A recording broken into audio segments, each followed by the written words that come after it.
आप देख रहे हैं नेशनल भारत न्यूज, आवाज लोकतंत्र की।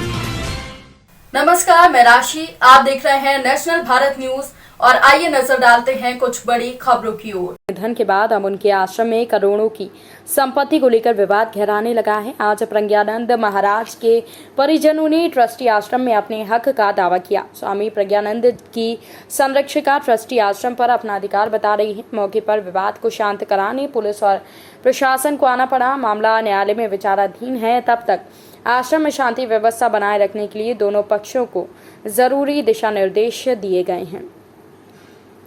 जबलपुर के कटंगी स्थित प्रज्ञानंद आश्रम साईं प्रज्ञा मिशन ट्रस्ट के नाम से जाना जाता है। यहाँ पर करोड़ों की संपत्ति को लेकर विवाद अब तूल पकड़ने लगा है। दरअसल अंतर्राष्ट्रीय संत स्वामी प्रज्ञानंद की मौत के बाद स्वामी प्रज्ञानंद के परिजन और साध्वी विभानंद गिरी के बीच कटंगी स्थित प्रज्ञाधाम आश्रम की करोड़ों की संपत्ति को लेकर विवाद होने लगा है। स्वामी प्रज्ञानंद के परिजन आश्रम में पहले से रहने लगे थे, लेकिन विभानंद के द्वारा, जिसकी आज थाना कटंगी में एफआईआर दर्ज कराई गई है, स्वामी प्रज्ञानंद की भतीजी ऋचा सिंह का कहना है कि स्वामी प्रज्ञानंद ने आश्रम की संपत्ति हमारे नाम कर दी है, जिसकी वसीयत मेरे पास है। साध्वी विभानंद सिर्फ भगवा धारण कर प्रज्ञानंद की संपत्ति जो है वो हड़पना चाहती हैं। वहीं ऋचा सिंह का कहना है कि आश्रम बनते ही सभी भाइयों ने अपनी पैतृक जमीन आश्रम के लिए दान कर दी, जो 80 एकड़ जमीन है। इसको लेकर जब तक स्वामी जीवित थे तो आश्रम में सभी भाइयों को रहने देते थे, काम करने की वेतन देते थे, लेकिन प्रज्ञानंद की मौत के बाद साध्वी विभानंद ने सभी परिजनों को बाहर का रास्ता दिखा दिया है। इस मामले में साध्वी विभानंद के द्वारा दावा किया जा रहा है कि स्वामी प्रज्ञानंद ने उनके मरने के बाद उन्हें उत्तराधिकारी बनाया है। आपको बता दें कि साध्वी विभानंद दिल्ली स्थित साकेत नगर आश्रम का संचालन कर रही हैं।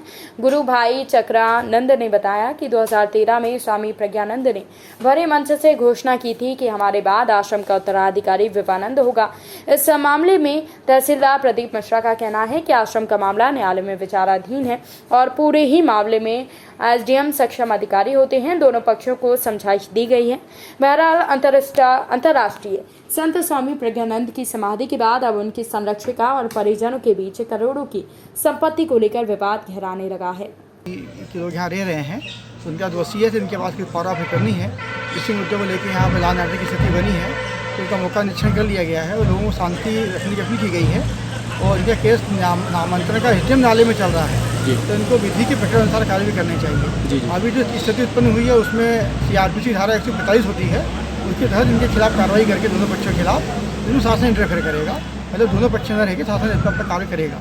सर, जैसे दोनों पक्ष पास वसीयत बता रहे हैं, यहाँ ऋचा सिंह भी अपने वसीयत बता रही है, यहाँ जो विभानंद जी है वो भी अपना वसीयत बता रही है, तो ऐसे में क्या होगा उसमें? दोनों पक्षों को अपना साक्ष्य पेश करना पड़ेगा और इसका चूँकि मामला ट्रस्ट का है और ट्रस्ट का निराकरण की सक्षम अधिकारी एसडीएम होते हैं जी, और जब एसडीएम से निर्णय नहीं होता तो उसकी अपील सिविल कोर्ट में होती है ट्रस्ट की, तो इनको इन प्रक्रियाओं का पालन करके इंतजार करना था। ये धैर्य की कमी के कारण और आक्रोश पनपा है, जिससे संस्था का नाम भी खराब होता है और स्थिति खराब होती है, जो उचित नहीं है। जी जी, तो जैसे कि वाद विवाद न बढ़ पाए, इसके लिए प्रशासन क्या कोई कदम उठाएगा? प्रतिबंधात्मक कार्रवाई के लिए हमने टीआई साहब को निर्देशित कर दिया है। वो अपनी 107-16 हमारी धारा होती है, उसके तहत नोटिस जारी होगा। दोनों पक्ष लॉ एंड ऑर्डर बनाए रखेंगे, शांति व्यवस्था बनाए रखेंगे, आपस में झगड़ा नहीं करेंगे और करते हैं तो हम उनको 50-50 हज़ार रुपये का बॉन्ड भरवाएंगे, जो उनके खिलाफ कार्रवाई होगी। Thank you. दर्ज कराई है और पुलिस प्रशासन से मैं आग्रह किया कि आप इसका निरीक्षण करें और उचित कार्रवाई करें। Thank you. तो बात नहीं है जी, जो प्रमाणित है, आज हमारे पास में वसीयतनामा भी है जो गुरुजी लिखे गए हैं स्टाम्प पेपर पे। अच्छा। वो कोर्ट में दिया गया है और उसी के आधार पे 2015 में गुरुजी ने कलेक्ट्रेट में और एसडीएम का दे दिया था जी। अब गुरुजी के जाने के बाद में वो नाम में आता है, तो वो दीदी ने अपना 1 साल हो गए थे, तो वो दीदी ने कहा चलो अब फोती उठवा लेते हैं। तो उसको फोती उठवाने के उसमें आता है कि कोई ऑब्जेक्शन उठा सकता तो उठा ले, तो ऐसा कुछ होता है उसमें।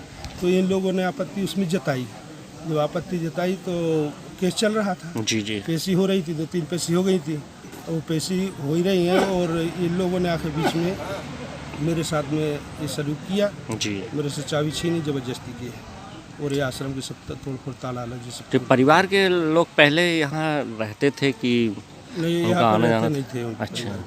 तो वो किस हैसियत से फिर अपना दावा कर रहे हैं? वो बोलते कि हम उनके परिवार के हैं और ये हमारा इसमें जो भी उनका कहना हो, जी। वो कहते कि हमको यहाँ पर रहना है, प्रॉपर्टी को देखे, संपत्ति को देखे, ट्रस्ट की जो संपत्ति है गुरुजी की, उसको देखो, वो उस लालच में आकर ये सब कर रहे हैं। क्या धाम में जो कल से कुछ विवाद की स्थिति निर्मित हुई है, क्या कारण उसका है? वो काफ़ी दिनों से चल रही है।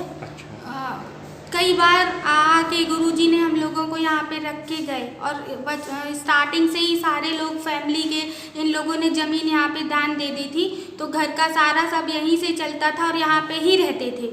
तो फिर उसके बाद कल यहाँ पे आके हम लोगों ने अपना सामान वामान और शिफ्ट हो गए। पहले से जो रहते थे थोड़ा सा और आ गए 4-5 लोग, तो बस वही स्टार्ट वो हो गया। अब क्या चाहते हैं?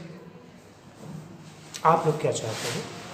हम लोग यही चाहते हैं कि यहाँ पे कोई अच्छा संत बैठे, ना कि कोई व्यक्तिगत, ये तो ट्रस्ट का है सारा सब, उसका तो है नहीं है, किसी व्यक्तिगत उसमें तो है नहीं है, तो सारा सब कोई यहाँ पे अच्छा संत बैठे और हम लोगों का जो चल रहा था वैसा ही चलता रहे। गुरुजी यहाँ पे कोकोई चरित्रहीन महिला, कोई लेडीज गुरु कोई नहीं रहना चाहिए, क्योंकि उनका वो कटंगी आने के लिए एकदम तत्पर थे। इसकी विभानंद का पूरा परिवार कटंगी आश्रम आ गया, सारा परिवार उसने यहाँ पे बुला लिया और मेरे गुरुजी तड़प तड़प के मर गए, भूखे प्यासे मर गए। उन्होंने 10 दिन से कुछ खाना पीना नहीं खाया था और दिल्ली आश्रम के सारे पुजारी गुरुजी का सारा शिष्य मंडल इस चीज़ का साक्षी है, इन सब बातों का।